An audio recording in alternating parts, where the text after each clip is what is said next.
बिस्मिल्लाहिर्रहमानिर्रहीम। अस्सलाम वालेकुम नाज़रीन, क्लिनिक ऑनलाइन के साथ आपका मेज़बान डॉक्टर शहजाद हाज़िर माउल हाज़िर खिदमत है। एक नए प्रोग्राम, एक नए मौजू और नए मेहमानों के साथ।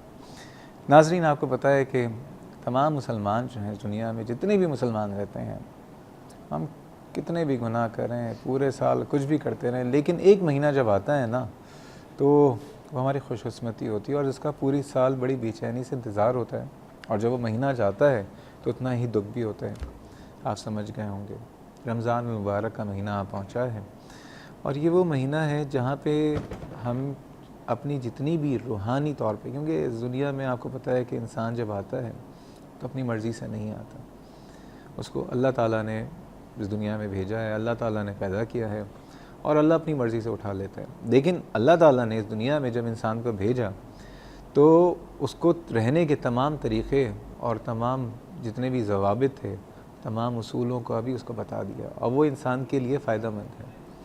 5 वक्त की नमाज, 5 वक्त वज़ू करना, जैसा कि हमने पिछला प्रोग्राम डायबिटिक फुट पे किया था और आपने देख लिया कि एक रिसर्च है कि वो लोग जो कि 5 वक्त वज़ू करते हैं नमाज़ पढ़ने से पहले, तो वो 5 दफ़ा अपने पाँव को देखते हैं और तो उसमें उनको कोई ज़ख़म होता है तो पता चल जाता है और वो एम्पिटेशन से या उसके कॉम्प्लिकेशन से बच जाते हैं। इसी तरह हर चीज़ में अल्लाह ताला का कोई ना कोई जो है ना कोई उसका मकसद है। अब हमारा इतना बड़ा जिस्म है, सर के बाल से लेके पाँव के नाखून तक, और उसमें आपको पता है कि पूरे साल हमारी जो बदपरहेज़ियाँ हैं, फिर लैक ऑफ एक्सरसाइज है, हमने इस जिस्म का क्या बेड़ा गर्क करते हैं। तो अल्लाह ताला ना सिर्फ रूहानी तौर पर, दीनवी तौर पर ये बरकतों का, रहमतों का महीना है, बल्कि मेडिकल साइंसेस के लिहाज से एक तरह से हमारे पूरे जिस्म की ओवरऑलिंग का भी एक महीना है। तो इस हवाले से हम बात करेंगे कि रमज़ान में ख़ुसूसन, जैसे कि पिछले प्रोग्राम में मुझे कॉलर्स के फ़ोन आए थे और बहुत ज़्यादा आपकी फ़ेसबुक पे भी जो है आपके, मैं हुक्म ही कहूँगा, और आपके जो सवालात थे वो हाइपोग्लाइसीमिया, डायबिटीज़ के हवाले से, वो लोग जिनको ब्लड प्रेशर है वो क्या करें, रमज़ान में ग़िज़ा कैसे इस्तेमाल करें। और मैं डॉक्टर साहब ज़रूर पूछूंगा पहले रोज़े फ़र्ज़ हुए थे या पकोड़े फ़र्ज़ हुए थे। इन सारी बातों पे आज हम बात करेंगे। जैसा कि आप जानते हैं कि इस वक्त हम बराह रास्त आपसे बात कर रहे हैं और आप भी शरीक हो सकते हैं अपने सवालात, अपने शुबहात के साथ। उसके लिए नंबर है 35305778 और कराची से बाहर के व्यूअर्स नंबर डायल करने से पहले डायल करें 021। आज मेरे प्रोग्राम में पहली दफ़ा एक नहीं 2 मेहमान मौजूद हैं। सबसे पहली जो शख्सियत है वो इंतहाई काबिल एहतराम शख्सियत है और मेरे लिए इसलिए भी काबिल एहतराम है कि ना सिर्फ वो मेडिकल फील्ड की एक लेजेंडरी पर्सनैलिटी हैं, प्रोफेसर ऑफ मेडिसन और कंसल्टेंट डायबिटोलॉजिस्ट एंड एंडोक्रिनोलॉजिस्ट हैं, डायरेक्टर हैं national institute of diabetology and endocrinology में। किसी तारुफ के इसलिए मोहताज नहीं है कि जब भी जहाँ पे भी मैंने प्रोग्राम किया है डॉक्टर साहब हमेशा मेरे साथ रहे हैं और डॉक्टर साहब ख़ुसूसन रमज़ान का हर पहले प्रोग्राम की इब्तिदा मेरे ख़्याल में 8-9 साल से हमेशा मेरे प्रोग्राम से ही करते हैं। प्रोफेसर ज़मान शेख साहब, डॉक्टर साहब जो हैं माशाल्लाह उनके क्रेडिट्स बहुत ज़्यादा हैं जो कि मैं इस प्रोग्राम में पूरा तो बयान नहीं कर सकता, लेकिन ख़ुसूसन रमज़ान के हवाले से आज हम ज़रूर पूछना चाहेंगे कि डायबिटीज़, हाइपरटेंशन या स्पेशली वो लोग जो कि अपना मोटापे को कवर करना चाहते हैं या कोलेस्ट्रॉल को कंट्रोल करना चाहते हैं वो कैसे फ़ायदा हासिल कर सकते हैं। इनके साथ आज हमारे साथ मौजूद हैं बहुत अच्छी डाइटिशियन हैं, क्लिनिकल डाइटिशियन है और उनका ताल्लुक़ भी national institute of diabetology and endocrinology से है, वजिया आफाक साहिबा। और इनसे ज़रूर पूछना चाहेंगे कि हमारी सहरी इफ्तारी, हमारे खाने पीने जो है ना किस तरह के होने चाहिए, ठीक है, और बेसन के पकौड़े और माश की दाल के जो दही बड़े होते हैं और समोसे वो कितने फ़ायदेमंद होते हैं। अस्सलाम वालेकुम सर। वालेकुम अस्सलाम। अस्सलाम वालेकुम वजिया।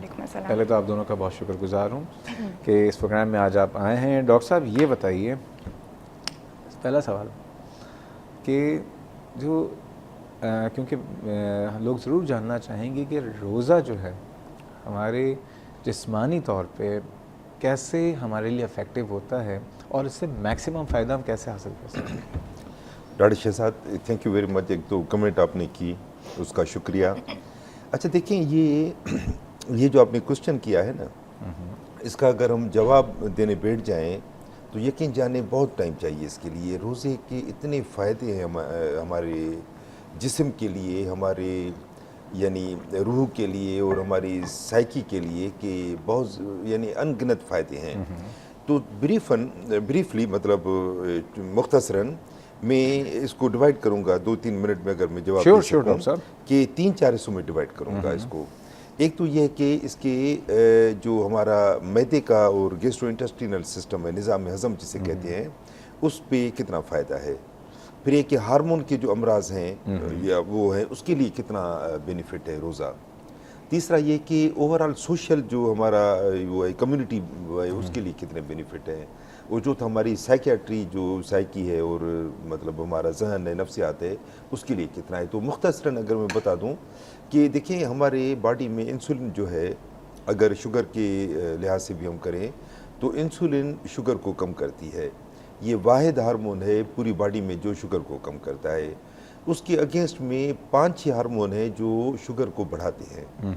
उनका नाम है स्ट्रेस हार्मोन। वो सारे स्ट्रेस में, मीन्स गुस्से में, हसद में, जज्बात में, नफरत का जो जज्बा होता है, लड़ाई झगड़ा होता है, उसमें बढ़ जाते सर, ये तो हैं। कराची के हालात बता रहे हैं। कराची के हालात में तो स्ट्रेस हार्मोन आजकल सबके बढ़े हुए हैं। नफरत भी, जलन जी भी, हाँ, हसद भी, बिल्कुल सही हंगामा कह भी, रहे हैं, फड्डा भी, लड़ाई भी। जी हाँ, ओवरऑल है, मगर आप सही कह रहे हैं कि कराची में कुछ ज़्यादा ही है आजकल। तो स्ट्रेस हार्मोन रमज़ान में कम हो जाते हैं, क्योंकि ज़ाहिर लाजमन जो रोज़ा रखेगा वो गुस्सा नहीं करेगा, लड़ाई झगड़ा नहीं करेगा, नफरत हसद नहीं करेगा, तो ये इसकी वजह से स्ट्रेस हार्मोन कम हो जाते हैं। काश तो रमज़ान में ये सारी चीज़ें हम ना करें। अगर देखिए रोज़े की सही रूल है तो ये तो आउट ऑफ क्वेश्चन है कि सही बात कोई रोज़ा रख के गालियाँ दे और झगड़ा करे। तो कहने का मकसद ये कि स्ट्रेस हार्मोन कम हो जाते हैं और इंसुलिन का जो इफ़ेक्ट है वो बढ़ जाता है। तो ये कितना बड़ा हार्मोन का बेनिफिट है। और ये स्ट्रेस हार्मोन शुगर पैदा करते हैं, ब्लड प्रेशर पैदा करते हैं, और ये स्ट्रोक और दिल के अमराज वगैरह में के भी रिस्पॉन्सिबल है अगर बहुत ज़्यादा ये सिक्रेट हो तो पहला तो फ़ायदा हुआ रोज़े का हार्मोन सिस्टम पे। ठीक है। अब आते हैं कि गैस्ट्रो इंटेस्टिनल हमारा जो निज़ाम हज़म है, उस पर कितना फ़ायदा है। तो उसके लिए मैं ये कहूँगा कि अगर हम एक नवाला भी खाएँ या कोई भी एक सिंगल चीज़ खाएं पूरे दिन में, तो पूरा हमारा सिस्टम जो है यानी आंतों का वो एक्टिवेट हो जाता है और 50-60 किस्म के एंजाइम जो है वो रिलीज़ हो जाते हैं पूरी बॉडी में। सिर्फ एक कोई नवाला या एक कोई मतलब फ्रूट खा ले या कोई भी चीज़ खा ले। अब रोज़े में देखें, न हम पानी पी सकते हैं, न कोई भी चीज़ चख सकते हैं। इवन देखें ना, कोई चीज़ टेस्टी देखें तो हमारे मुंह में पानी भर आता है ना, तो ये भी एक एंजाइम है और यहीं से बात शुरू हो जाती है। कहने का मकसद ये कि रोज़े में 100% हमारे GIT सिस्टम को, स्टमक को और ये जो इंटेस्टाइन आते वगैरह हैं उन सबको मुकम्मल आराम मिलता है, जो पूरे साल में लाजमी है कि उनको रेस्ट मिले कुछ। अब बात यह है कि कम्युनिटी बेस कितना फ़ायदा है। एक तो पंक्चुअलिटी, देखिए इफ्तार से आप 1 मिनट पहले अगर कुछ खा लें तो रोज़ा ना हुआ हो तो टूट गया। अजान से 1 मिनट पहले आप नमाज़ पढ़ें तो वो तो एक्सरसाइज हुई, नमाज तो ना हुई। तो इतनी पंक्चुअलिटी है हमारे यहाँ, 1-1 मिनट का हिसाब होता है इस्लाम में। तो मुसलमानों को तो सबसे ज़्यादा पंक्चुअल कौम होनी चाहिए पूरी दुनिया में, और अनफॉर्चुनेटली हम सबसे ज़्यादा जो टाइम लूज़ करने के मशहूर हो गए कि पाकिस्तान मीन्स पाकिस्तानी टाइम। तो कहने का मकसद ये कि पंक्चुअलिटी भी रोज़ा सिखाता है, नमाज सिखाती है। उसके अलावा देखें, आप नमाज के लिए, तरावी के लिए मस्जिद में जाते हैं। आजकल कम्युनिटी जो शेयर करते हैं ना एक दूसरे के दुख सुख वो कम हो गए। क्यों? कि केबल टीवी, मोबाइल फ़ोन, ये गेम्स वगैरह जो बच्चे खेलते हैं, इसकी वजह से हर कोई आइसोलेटेड होता है। मैं तो ये कहता हूँ कि एक बच्चा जो है या कोई फ़र्द है, वो 100 मील दूर कोई उनका दोस्त बैठा है, उसके ज़्यादा करीब होता है पड़ोस में, उसके सेकंड कमरे में कोई घर में भाई बहन हो, उससे वो दूर होता है, क्योंकि उसे मिलता ही नहीं है। सारा दिन कंप्यूटर पे होता है या केबल पे होता है या मोबाइल फ़ोन पे होता है। अगर रोज़े की वजह से या नमाज की वजह से हमें एक दूसरे से शेयर करने का, ख्यालात शेयर करने का, एक दूसरे का दुख सुख जानने का बड़ा चांस मैं ऐसे कहता हूँ आजकल एटलीस्ट इतना टाइम नहीं है एक दूसरे से मिलने का। आप मस्जिद में जी मिल लेते हैं लोगों से इस बहाने, और जो तरावियों में नमाज में जा रहे होते हैं तो पता चलता है कि फलां घर में खुदा न खास्ता कोई प्रॉब्लम है, उसकी हेल्प करें।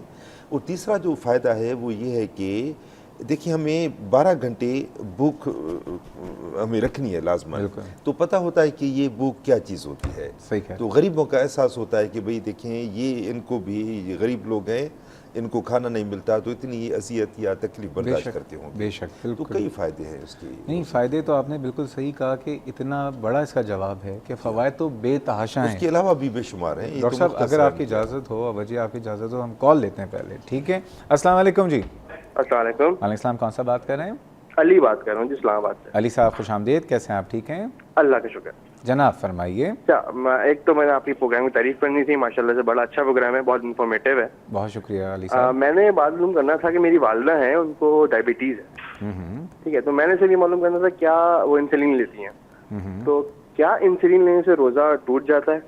और दूसरी चीज़ ये कि रमज़ान में किस तरह इंसुलिन ली जाए अगर टूटता है रोज़ा तो? उसकी डोज क्या होनी चाहिए? बिल्कुल बिल्कुल। ठीक है जी अली साहब, बहुत शुक्रिया। अभी इस प्रोग्राम को देखते रहिए। हम अभी डायबिटीज़ के ऊपर जब आते हैं तो हम डायबिटीज़ की दवाएं और डायबिटीज़ के लिए जो इंसुलिन है उसकी डोजेज और उसका तरीक़ाकार कि वो लेने में क्या रोज़ा टूटता ही नहीं होता, उसको ज़रूर डिस्कस करते हैं।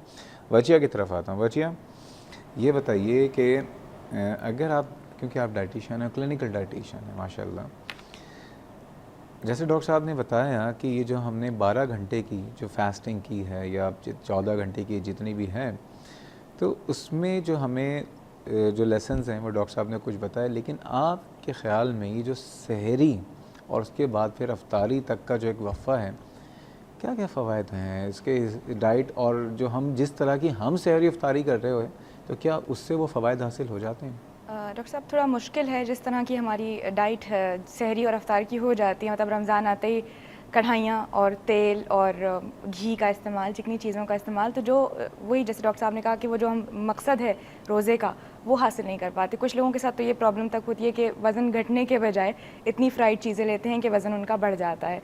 तो अगर जितना नॉर्मल रूटीन वो अपना रोज़े में रख सकते हैं, जैसे उनका प्रीवियस रूटीन होता है खाने पीने का, यानी अच्छा हेल्दी रूटीन, वो उसको भी रोज़े की हालत में भी उसे चाहें तो मतलब सहर और अफ्तार में रोज़े का मकसद ये है कि हमारा जो डायलिसिस सिस्टम है, जिसको हमने इतना थका दिया पूरे साल खा खा के, थोड़ा सा उसको रेस्ट मिले। लेकिन हमने जो हमारे सहरियाँ और बुफ़े इफ्तारियाँ, चाहे वो बुफ़े होटल में करें तो घर में भी बुफ़े हैं इतने सारी, फिर इफ्तारी भी करो फिर खाना भी खाओ, तो हम लोग मेरे ख्याल में मकसद हासिल नहीं करते। ठीक है, मज़ीद बातें करेंगे और इनसे पूछेंगे कि ये बताइए पकोड़े और समोसे पहले फ़र्ज़ हुए थे या रोज़ा फ़र्ज़ हुआ था, ये दोनों से ज़रूर पूछना चाहूँगा। और हमारी इफ्तारी, सवाल ही पैदा होता है कि ये मत डरिए कि आज जहाँ डॉक्टर और डाइटिशियन बैठे हैं वो फसाद की जड़ हैं, पाबंदियाँ नहीं लगाएंगे, लेकिन हम आपको ज़रूर बताएंगे कि आपकी डिलीशियस किस्म की बड़ी चटपटी इफ्तारी भी होगी, बड़ी मज़े की सहरी भी होगी, लेकिन वो आपके लिए फ़ायदेमंद होगी। कहीं मत जाइएगा, हमारे साथ रहिएगा।